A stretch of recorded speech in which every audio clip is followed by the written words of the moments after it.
And what we found was that the results were more effective. And I think there's a combination of things that makes the program more effective. One is the actual nutritional guide path. I think that people who have a tendency towards becoming fatter, towards gaining excess fat through a biological mechanism specifically that relates to carbohydrate consumption and the hormone insulin, those people tend to do better, to generalize, on a low carb, real food, moderate protein, higher healthy fat, quote unquote diet. I think of that as a lifestyle typically rather than a diet. So I think the nutrition guide path is generally better than an all calories are created equal model. So I think that helps. I think the support and accountability of one-on-one weekly visits is super helpful. I think the complementary assistance and support that one can receive from medication therapy can be helpful for people who are eligible and who would benefit from that. And ultimately, a combination of things that really makes this program ultimately more effective and clinically significant. The kinds of weight loss outcomes that we're achieving really are clinically significant and far more than the majority of programs that tout such claims. So the next question was, how should I deal with sugar or carb cravings? And I think the best answer for that is, again, a combination of things. One is to go through a period of sugar and refined carbohydrate abstinence as best possible. And the typical story that we'll hear from that experience is that when I'm able to do that, although it's difficult initially, once I get past that, which I would say typically takes around 2 weeks, sometimes 3 weeks, people's carbohydrate and sugar specifically cravings tend to be dramatically better.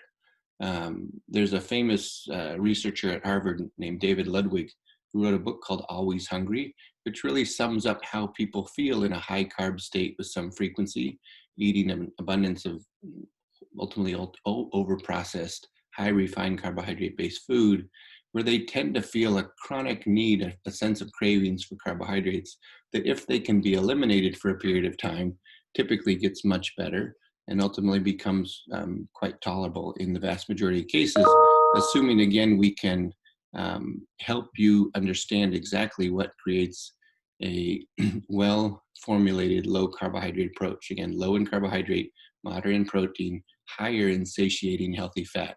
Again, moderate to higher in protein, which also tends to be very satiating in what some people used to describe as quote unquote a dieter's best friend, in part for that reason. So I would say, this person specifically is early on this program. Ask that question over time and really watch yourself, self-monitor to see, gosh, I might be having sugar or carb cravings this week. Next week, let's see if they get better. The week after, let's see if they get better. And then ask the question again in 2 or 3 weeks, depending on how you're doing.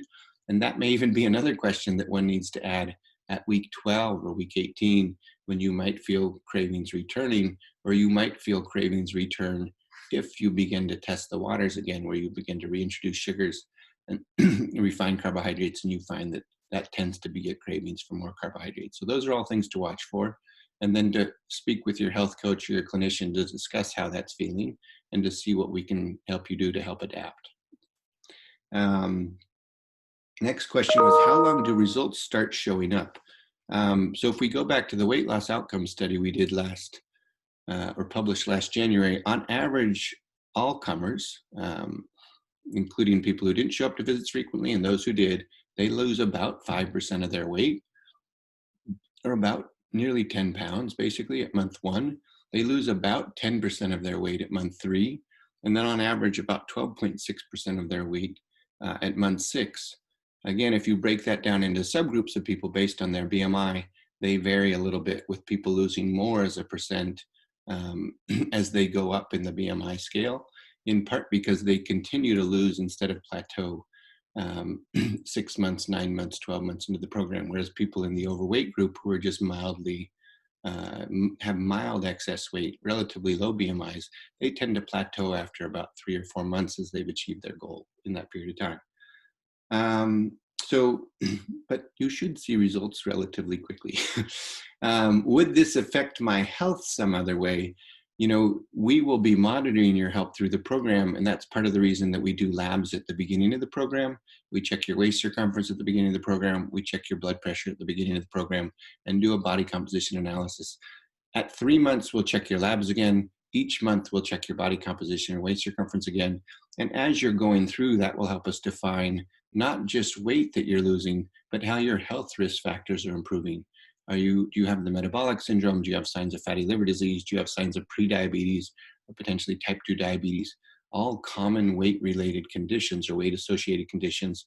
Do you have, suggestion of elevated cholesterol or abnormal cholesterol?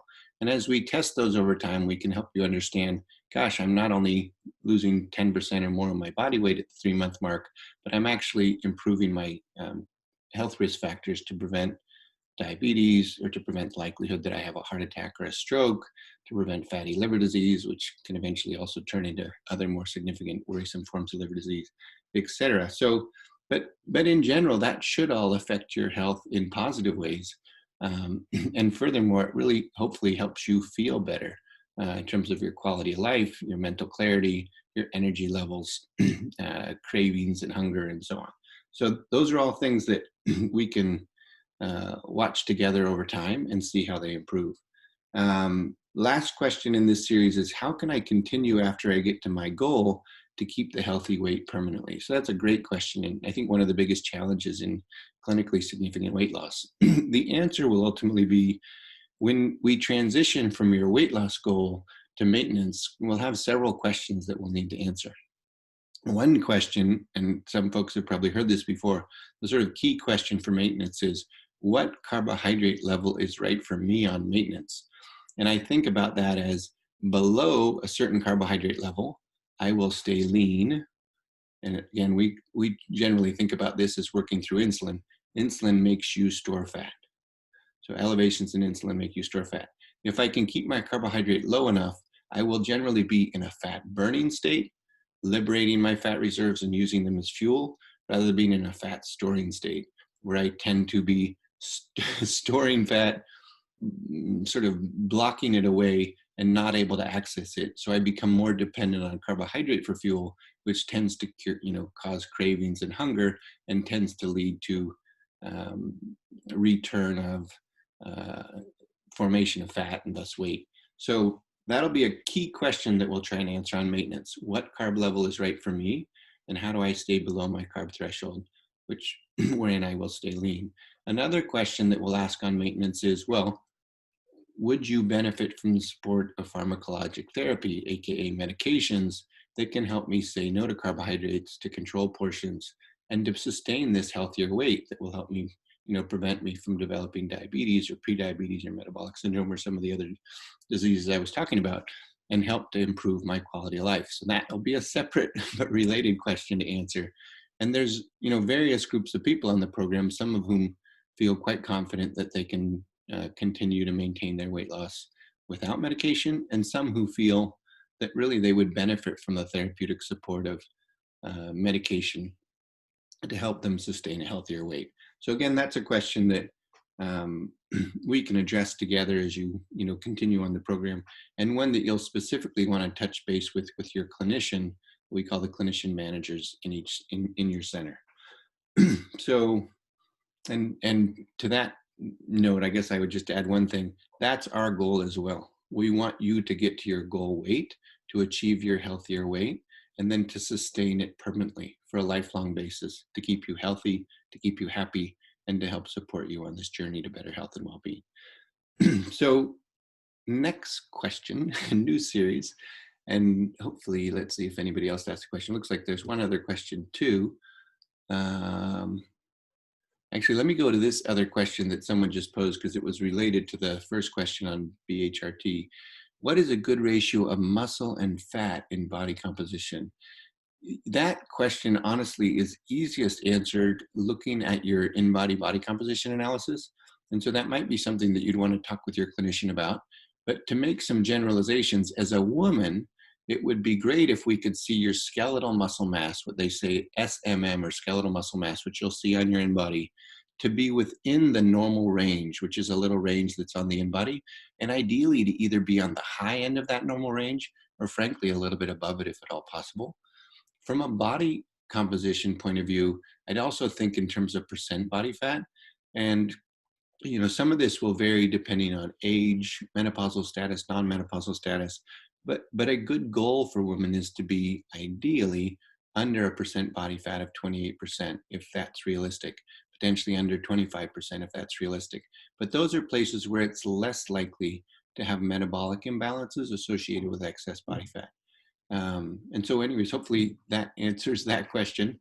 But I would say, again, that's best looked at on an individualized basis, where you look at your in-body, you look at your initial in-body specifically to say, my skeletal muscle mass was in a certain place, my percent body fat was in a certain place, thus my body fat mass was in a certain place. And now look where I've come. And either yay, kudos, you've achieved a healthier place that we're satisfied with, or gosh, directionally, you're moving in the right direction. And this is where we want you to go over time. So hopefully that answers that question. The next question was, can not eating protein after a high intensity interval training workout cause weight gain or stagnation of weight loss? And, I would say the answer to that is no. I don't typically think of eating protein after high intensity interval training, or frankly, any training, as a necessity per se. Over the course of one's day, we do need to make sure that you have adequate protein intake, which we typically phrase as moderate, but within a range. But no, there's nothing to say specifically that you have to have, dietary protein after a high intensity interval training or other workout to really promote weight. Can it cause weight gain? To either cause weight gain or to stagnate your weight loss. I would not say that's true. I would say that could exacerbate that possibility if you're going beyond the level of protein that we'd ideally like to have you consume.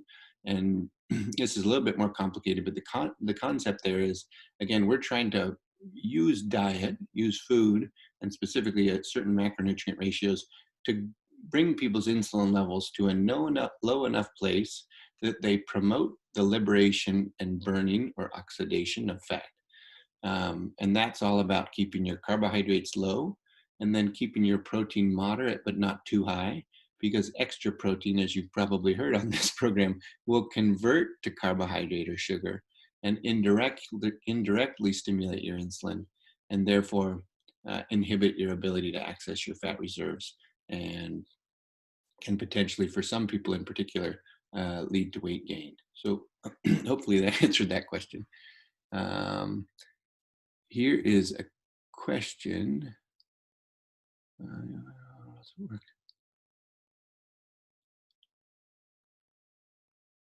Oh, this person's asking if recordings for the webinars can please be shared. The recordings are actually already on the member portal. It usually takes a day for that recording to get there, but any current member should have access to the member portal through a password. And if that's not familiar with you, just reach out and we can try and help you get access. But all the health webinars from Thursday and all the Jumpstart Live webinars from Tuesday are on the member portal. And confession, I started this one a little bit late, so we missed the beginning. But in general, we record from the beginning, and I started a little bit late today, so a slight miss there. But otherwise, all the webinars should be on the member portal. The last question was one that I actually missed from last week's health webinar, but I thought it was such a great question. Let me see what time it is before I answer this. I thought it was such a great question, and we have about a minute, so that I really wanted to answer it. So the last Thursday, we had a health webinar with Dr. Ronald Krauss, who was one of the world's leading cholesterol researchers. And he runs what I think of as a cholesterol clinic, although we call it the Center for Cardiometabolic Health at Jumpstart MD, doing cholesterol cardiovascular risk management consultations to people who have higher risk profiles based on their cholesterol profile.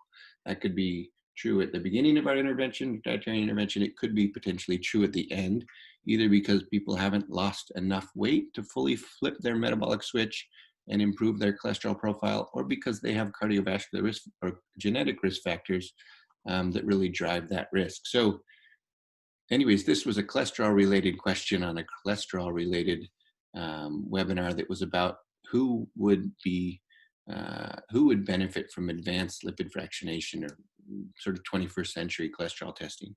And the question was, My husband is concerned for my cholesterol levels as I am following the Jumpstart program and I am consuming a lot more eggs, almost 2 each day, and a lot more cheese than I did before.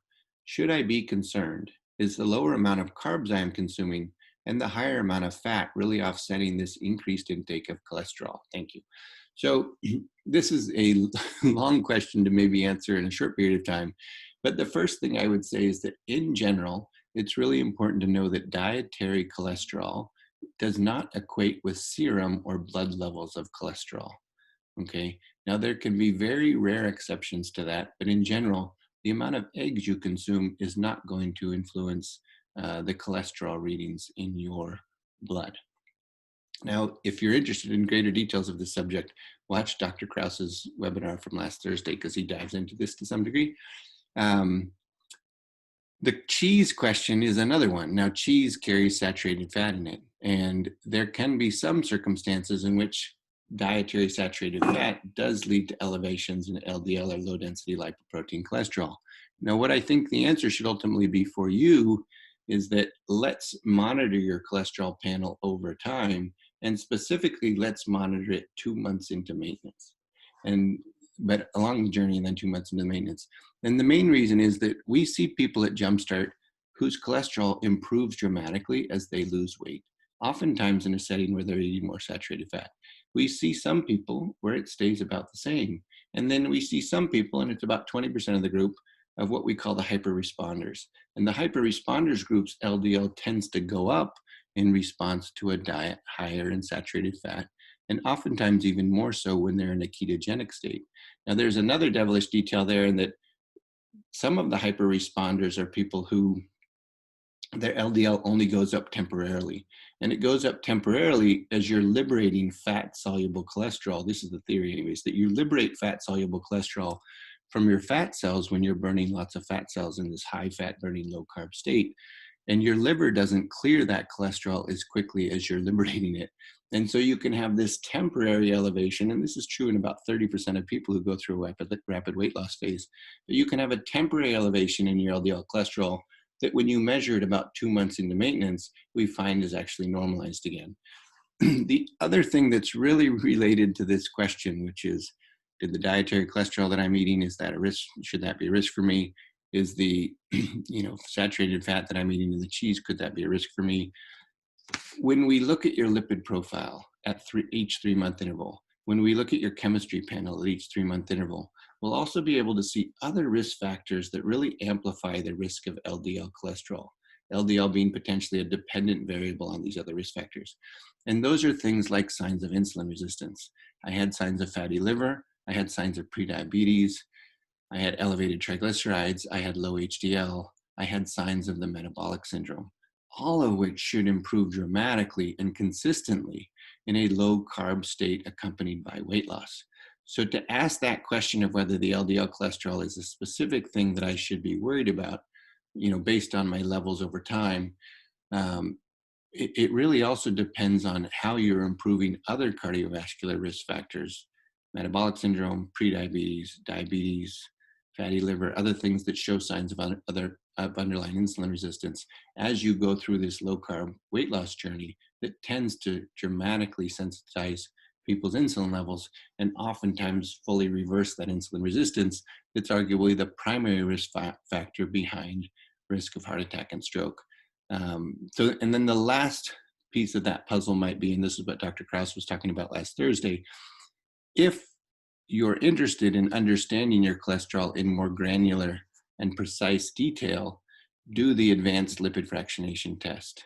That will show not only an estimation of your LDL cholesterol, which is what the standard lipid panel provides you, but it will precisely show the concentration of your low density lipoprotein particles, LDLP, and it'll also show the concentration of the particles that tend to drive the most risk, the medium particles, the small particles, the very small particles specifically. So we get more information from that and can from that then tell you whether you've achieved an optimal risk state, whether your LDL cholesterol is actually giving you accurate risk assessments, and lastly, what dietary influences we might be able to tailor to help modify that risk further. The other test, which we touched on last Thursday in his webinar, was lipoprotein little a. When you're doing the advanced lipid testing, do the LP little a as well, at least once. LP little a tends not to change so much because it's mostly genetically defined, but it does, like signs of insulin resistance, show other amplifiers of risk that would make us want to manage your LDL cholesterol either more or less aggressively, uh, depending on that result. So hopefully that answered that question too.